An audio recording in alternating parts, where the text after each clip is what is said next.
நம்மோடு கூட இருப்பார். ஆனால் ஒருத்தரும் நாம் முன்பாக நிற்க முடியாது. அல்லேலூயா. நீங்கள் நானும் ஆராய வேண்டிய ஒரே ஒரு காரியம், ஆண்டவரிடத்தில் கேட்க வேண்டிய ஒரே ஒரு காரியம், ஆண்டவரே என் பட்சத்தில் நீங்கள் எப்பொழுதும் இருக்க வேண்டும். அல்லேலூயா.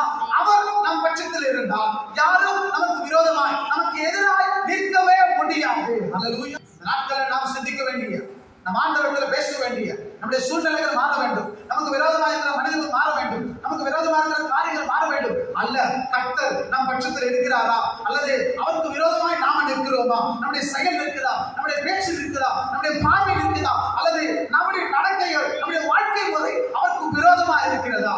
அல்லேலூயா. அல்லது தேவன் நம் பட்சத்தில் இருக்கிறாரா என்பதை மட்டும் நீங்கள் ஆராய்ந்து ஆண்டவரை கேளுங்க. நான் உம்மை நோக்கி கூப்பிடும் நாளில் என் சத்துருக்கள் பின்னிட்டு திரும்புவார்கள். ஆண்டவரே, எப்போ உம்மை நோக்கி நான் கூப்பிடுகிறேனோ அப்பொழுது ஆண்டவர் இந்த சங்கீதக்காரன் பட்சத்தில் வருகிறபடியால அவனுடைய சத்துருக்கள் என்ன பண்ணாங்க? பின்னிட்டு திரும்பினார்கள். தேவன் என் பட்சத்தில் இருக்கிறார் என்பதை அறிவேன். தேவன் என் பட்சத்தில், பாருங்க, கர்த்தர் இந்த மனுஷனுடைய பட்சத்தில் இருந்ததனால இவன் ஒவ்வொரு ஸ்டெப்பா முன்னாடி போகிறான். இவனுக்கு விரோதமாய் பாளையம் வரைக்கும் வந்தார்களோ அல்லது எத்தனை பேர் வந்தார்களோ தெரியாது, அத்தனை பேரும் பின் திரும்பி போய் கொண்டிருக்கிறார். ஆமென். அல்லேலூயா.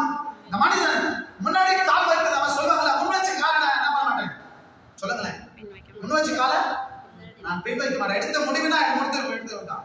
அல்லேலூயா. ஒரு காரியத்தை செய்ய போயிட்டேன், அதை முடிவு பார்க்காம, அதை வெற்றி பார்க்காம, அதை முன்னேற்ற பார்க்காம நான் பின்னாடி திரும்புகிறேன் என்ற காரியமே எனக்கு இல்லை. உண்மையா இந்த வார்த்தையை யாரால சொல்ல முடியும் என்றால், ஒரு மனிதனோட தேவன் இருப்பாரானால் அந்த மனுஷன் சொல்ல முடியும். அல்லேலூயா. இந்த நாட்கள்ல நான் முன்னாடி கால் வச்சுட்டேன், இனி நான் பின் திரும்ப மாட்டேன் என்று நினைக்கிற நீங்கள் ஆண்டவரை பார்த்து சொல்லுங்க, ஆண்டவரே என் பட்சத்தில் நீங்கள் எப்போதும் இருக்க வேண்டும். அல்லேலூயா. மனுஷனுடைய ஜெபம் அதுதான், ஆண்டவரே என் பட்சத்துல நீங்க என்ன பண்ணுங்க, இருங்க. அப்போ என்னுடைய சத்துருக்கள் என்ன பண்ணுவாங்கன்னா அந்த மனுஷனை விட்டு பின்திரிந்து ஓடி போவார்களாக. அதன் மூலமாய் கர்த்தர் என் பட்சத்தில் இருக்கிறார், தேவன் என் பட்சத்தில் இருக்கிறார் என்று உலகம் அறிந்து கொள்ளும். உனக்கு விரோதமா யாராவது கூட்டம் கூடினா, அது எத்தனை பேரா இருந்தாலும் சரி, அது என்னுடைய விருப்பத்தின்படியோ நான் ஏற்படுத்தின ஆட்கள் அல்ல.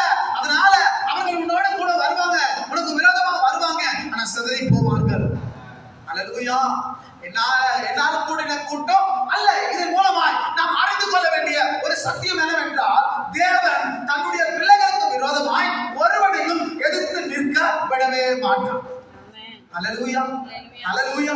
அதான் சொல்றாரு, உனக்கு முன்னாடி யாராவது வந்தாங்களா, நீ ஆண்டவரை பார்க்கும்போது ஆண்டவர் சொல்றாரு, மகனே மகளே, அது என்னால கூடின கூட்டமே அல்ல.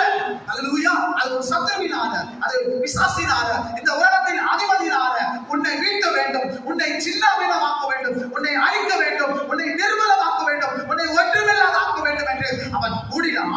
அவனுடைய ஆலோசனை அதுதான், அவனுடைய திட்டம் அதுதான். ஆனா ஆண்டவர் சொல்கிறாரே, அவன் கூடினாலும் அவர்கள் சிதறி போவார்கள், அவர்கள் நிற்க மாட்டார்கள், அவர்கள் விழுந்து போவார்கள். காரணம், நான் அவன் பட்சத்தில் இருக்கிறேன்.